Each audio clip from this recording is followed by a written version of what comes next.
Episode 8 की starting में June, एरी और लीना साथ में बैठकर कैफेटेरिया में लंच कर रहे होते हैं और वहीं पास में जेईवॉन और युंजी भी बैठे होते हैं। तभी ज्यून और जेईवॉन एक दूसरे को देखने लगते हैं। तभी एरी नोटिस कर लेती है कि ज्यून जेईवॉन को देख रहा है, इसलिए वो बोलती है, मैंने सुना है जेईवॉन के अगेंस्ट आज ही डिसिप्लिनरी कमेटी बैठेगी। ज्यून बोलता है, क्या वो आज ही है? एरी बोलती है हाँ। जिसके बाद नेक्स्ट सीन में युनवॉन और युंजी मीटिंग रूम के बाहर बैठे होते हैं। तभी तेयुंग वहाँ आता है, जिसे देखकर वो दोनों बोलते हैं, तेयुंग क्या तुम सच में जेईवॉन को माफ नहीं करने वाले हो? तेयुंग बोलता है, मैं नहीं करने वाला हूँ। युनवॉन बोलती है, तुम्हें तो पता है ना आजकल जेईवॉन बहुत डिफिकल्ट टाइम से गुजर रहा है, उसने तुम्हारा बहुत बार ख्याल रखा है, क्या तुम उसे बस एक बार माफ नहीं कर सकते हो? तेयुंग बोलता है, चाहे जो भी हो मैं उसे माफ नहीं करूंगा, अपनी पूरी कोशिश करूंगा कि उसका सस्पेंशन हो जाए। ये बोलकर वो वहाँ से चला जाता है। जिसके बाद जेईवॉन वहाँ आता है और उसे देखकर युनवॉन बोलती है, तुम ठीक हो ना? तुम चिंता मत करो, मैं तुम्हारे बारे में सब कुछ अच्छा ही बोलूंगी। जिसके बाद हमें मीटिंग का सीन दिखाया जाता है, जहाँ बोर्ड मेंबर्स बोलते हैं, विक्टिम तेयुंग अपना स्टेटमेंट दीजिए। तभी तेयुंग बोलता है, मैं और जेईवॉन साथ में इस यूनिवर्सिटी में आए थे,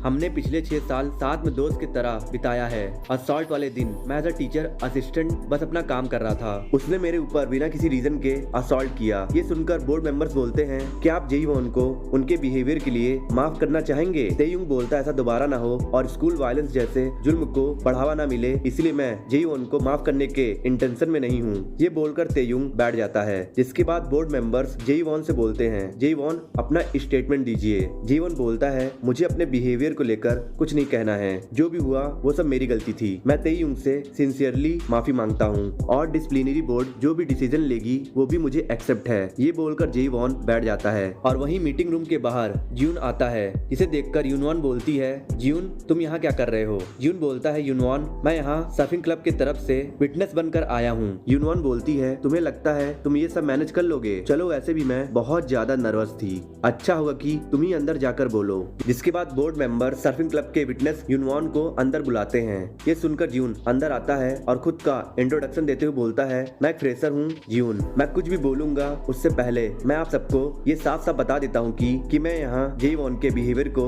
डिफेंड करने के इरादे से नहीं आया हूँ, पर फिर भी मैं आप सबसे उसके डेली बिहेवियर के बारे में बताना चाहूंगा। जब कोई फ्रेशर यूनिवर्सिटी में पहली बार आता है तो उसे बहुत अकेला फील होता है। ऐसे फ्रेशर जो कंट्री साइड से यूनिवर्सिटी में पढ़ने के लिए सियोल आते हैं, मैं उन्हीं स्टूडेंट में से एक था जो अकेला फील कर रहा था। तब जेईवॉन ही वो पहला सीनियर था जिसने पहली बार मेरी और दोस्ती का हाथ बढ़ाया। उसके ही वजह से अब मुझे सियोल से डर नहीं लगता है और कॉलेज अब मेरे लिए डरावना नहीं है। अब मुझे जरा सा भी अकेलापन महसूस नहीं होता है। ये सब जेईवॉन की वजह से है। हमारे सर्फिंग क्लब में जेईवॉन ऐसा सीनियर था जो सबकी केयर करता था और आप सबको तो पता ही होगा कि रिसेंटली जेईवॉन ऐसे एक्सीडेंट का विटनेस बना था जिसमें मैंने ऑलमोस्ट अपने लाइफ को खो दी थी। और जहाँ तक मुझे पता है तेयुंग ने मेरे एक्सीडेंट को लेकर कुछ उल्टी सीधी बात बोली थी, जिसकी वजह से जेईवॉन ने ऐसा एक्शन लिया। और अब ये सब सुनने के बाद मैं आशा करता हूँ कि आप लोग एक वाइज डिसीजन लेंगे। ये सब बोलकर ज्यून वहाँ से चला जाता है और थोड़ी देर तक मीटिंग चलने के बाद जेईवॉन बाहर आता है तो युनवॉन और युंजी पूछते हैं, क्या हुआ अंदर? जेईवॉन बोलता है, मुझे बस कम्युनिटी सर्विस में 50 घंटे बिताने की सजा मिली है।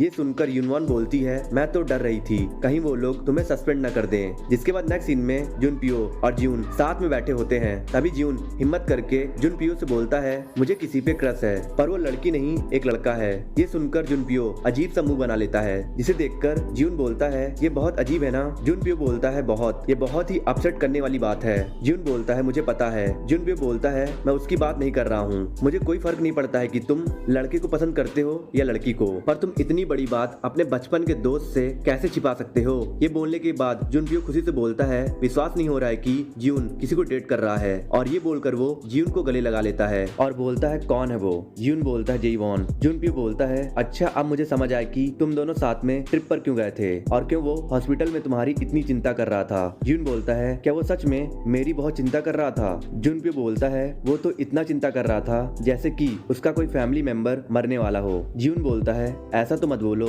जुनपियो बोलता है, वैसे वो अभी तुम्हारा कॉल क्यों नहीं उठा रहा है? ज्यून बोलता है, मुझे भी नहीं पता है, शायद वो बहुत डर गया है। जुनपियो बोलता है, तो तुम अब क्या करोगे? ज्यून बोलता है, मैं उसकी जिंदगी में दोबारा से रोशनी लाऊंगा। वैसे हमारे बारे में एरी को भी थोड़ा सा पता है। जुनपियो बोलता है, उससे मेरे से पहले कैसे पता चल गया? ज्यून बोलता है, वो सियोल की लड़की है, वो चीजें बहुत जल्दी समझ जाती है। इसके बाद नेक्स्ट सीन में ज्यून एक ब्यूटीफुल सी जगह पर बैठ के पेंटिंग कर रहा होता है और वहाँ युंजी भी होती है। तभी युंजी बोलती है जेईवॉन ने मुझे यहाँ मिलने के लिए बोला था असाइनमेंट के लिए, पर वो लेट है। जियून बोलता है ये वही ग्रुप असाइनमेंट है जिसमें तुम दोनों को सेम ग्रुप में रखा गया था। युंजी बोलती है असल में जेईवॉन ने मुझसे विनती की थी मेरे साथ काम करने के लिए। जियून बोलता है पर जेईवॉन ने तो मुझे कुछ और बताया है। युंजी बोलती है अच्छा तुम रेस्टोरेंट में काम करते हो ना, तुम्हें आसपास कोई मोटल पता है क्या जहाँ मैं और जेईवॉन साथ में रात गुजार सकें। जियून कुछ नहीं बोलता है। तभी युंजी बोलती है हम दोनों ने पैचअप कर लिया है। जियून बोलता है मैं सिर्फ आपकी बात सुनकर इस पे विश्वास नहीं कर सकता हूँ, मुझे दोनों तरफ की बात जानना है।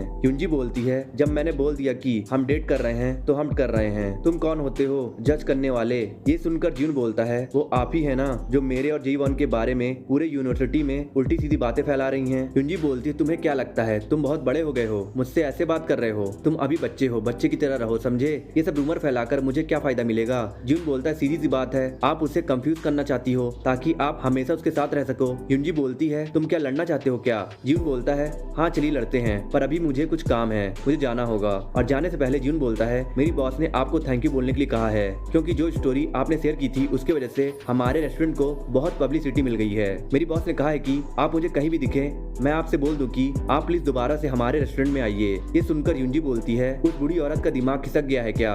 जियून बोलता है अच्छा होगा आज आप और जेईवॉन साथ में वहाँ आए, मैं आपका अच्छे से ख्याल रखूंगा।